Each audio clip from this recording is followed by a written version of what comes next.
Phaedo, death sentence. In Phaedo, a number of Socrates' friends have come to visit him in prison.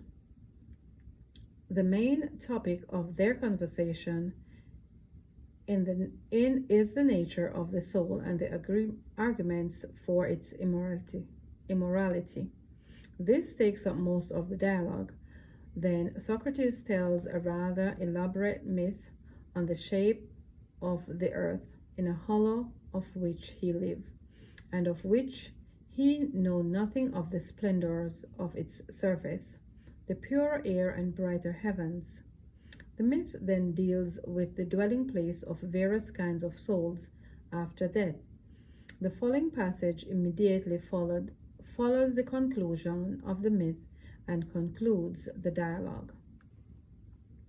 No sensible man would insist that these things are as I have described them, but I think it is fitting for a man to risk the belief, for the risk is a noble one, that this, or something like this, is true, but our souls and their dwelling place, since the soul is evidently immortal,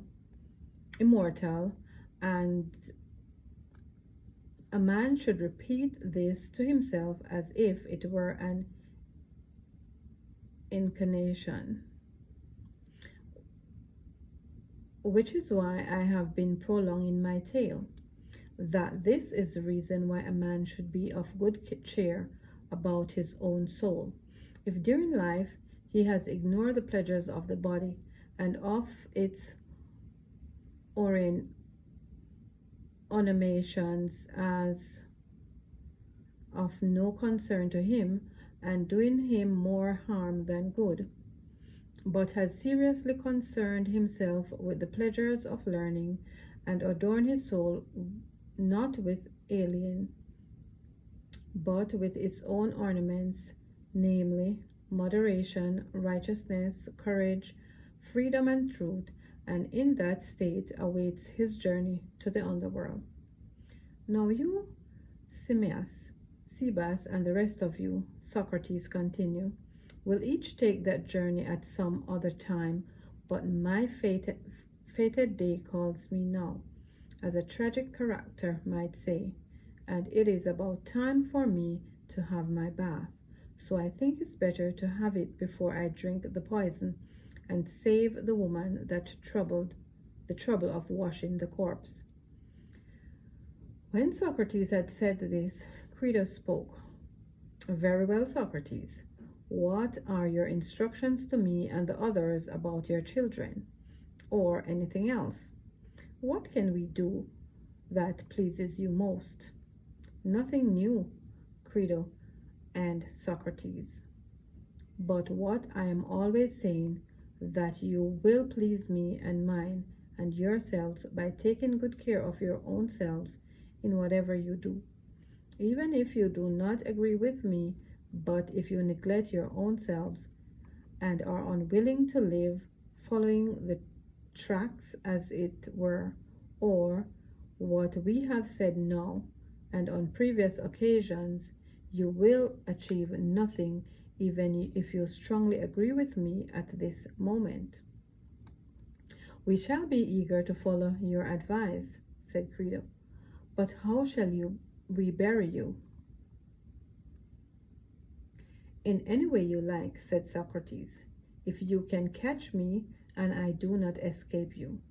And laughingly, quietly, looking at us, he said, I do not convince Crito that I am this Socrates talking to you here and ordering all I said, but he thinks that I am the thing which he will soon be looking at as a corpse. And so he asks how he shall bury me. I have been saying for some time, and at some length, that after I have drank the poison, I shall no longer be with you, but will leave you to go and enjoy your good fortune of the blessed. But it seems that I have said all this to him in vain in an attempt to reassure you and myself too. Give a pledge to Credo on my behalf, he said. The opposite pledge to that he gave the jury. He pledged that I would stay. You must pledge that I will not stay after I die, but that I shall go away, so that Credo will bear it more easily when he sees my body being burned or buried, and will not be angry on my behalf, as if I were suffering terrible, and so that he should not say at the funeral that he is lying out, or carrying out, or burying Socrates. For know you well, my dear Credo, that to express oneself badly is not only faulty as far as the language goes, but does some harm to the soul.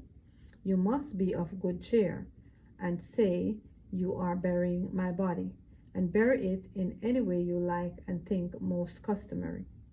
After saying this, he got up and went to another room to take his bath, and Credo followed him, and he told us to wait for him. So we stayed, talking amongst ourselves, question what had been said, and then asking again, talking of the great misfortune that had befallen us. We all felt as if we had lost a father and would be orphaned for the rest of our lives. When he had washed, his children were brought to him.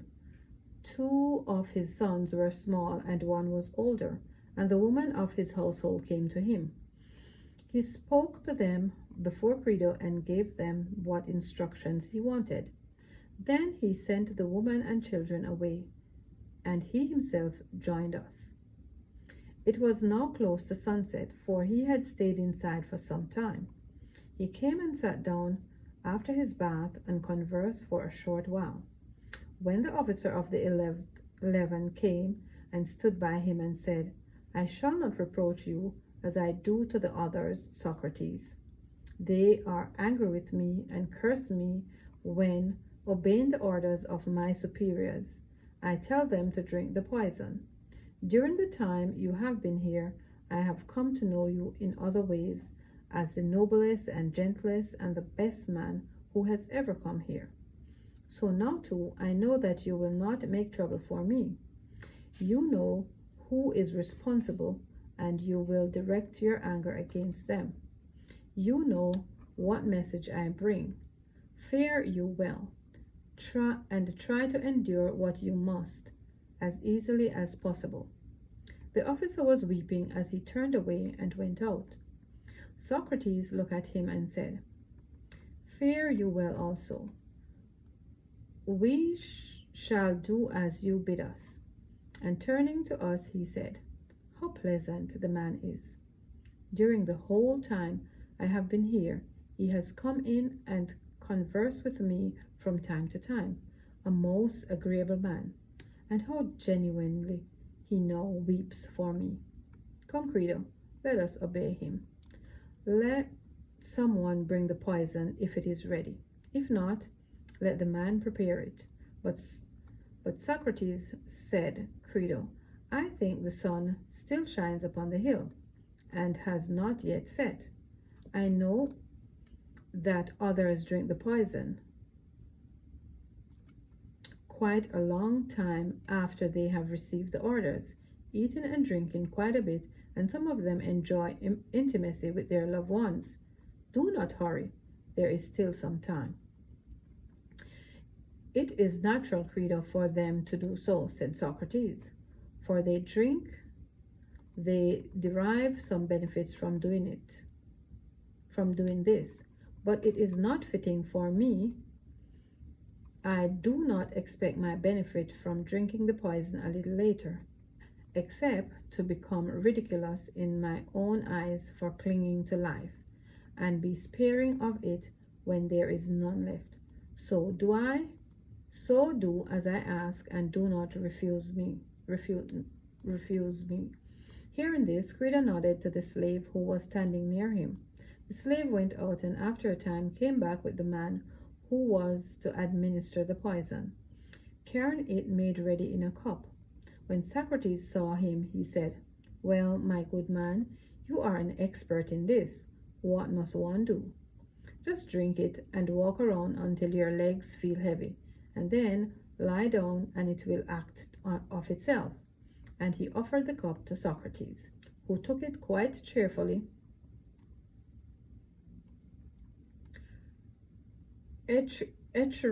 Creates without a tremor or any change of feature of color, but looking at the man from under his eyebrow, as was his wont, asked, "What do you say about pouring a libation from this drink?" It is allowed. It is allowed. We only mix as much as we believe will suffice, said the man.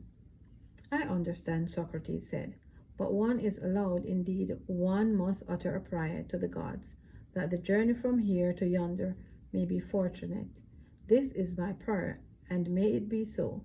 And while he was saying this, he was holding the cup and then drained it calmly and easily. Most of us had been able to hold back our tears reasonably well up until then, but when we saw him drinking it, and after he drank it, we could hold them back no longer. My own tears came in floods against my will, so I covered my face. I was weeping for myself, not for him, for my misfortune is being deprived of such a comrade. Even before me, Crito was unable to restrain his tears and got up. Apollodorus had not ceased from weeping before, and at this moment his noisy tears and anger made everyone present break down except Socrates. "What is this?" he said. "You strange fellows. It is mainly for this reason that I sent the woman away, to avoid such unseemliness, so I am told one should die in good omen silence. So keep quiet and control yourselves." His words made us ashamed, and we checked our tears. He walked around, and then he said his legs were heavy. He lay on his back as he had been told to do. So the man who had given the poison touched his body, and after a while tested his feet and legs, pressed hard upon his foot, and asked him if he felt this. And Socrates said no. Then he pressed his calves and made his way up his body, and showed us that he was cold and stiff. He felt it himself and said that when the cold reaches his heart, he would be gone. As his belly was getting cold, Socrates uncovered his head. He had covered it. He said, these were his last words. "Crito, we owe a cup to Asclepius after his offerings to him, and do not forget." "It shall be done," said Crito. "Tell us if there is anything else." But there was no answer. Shortly afterwards, Socrates made a movement. The man uncovered him, and his eyes were fixed. Seeing this, Crito closed his eyes, his mouth, and his eyes. Such as the end of our comrade. It creates a man who we would say was of all those we have known the best, and also the wisest and the most upright. The end.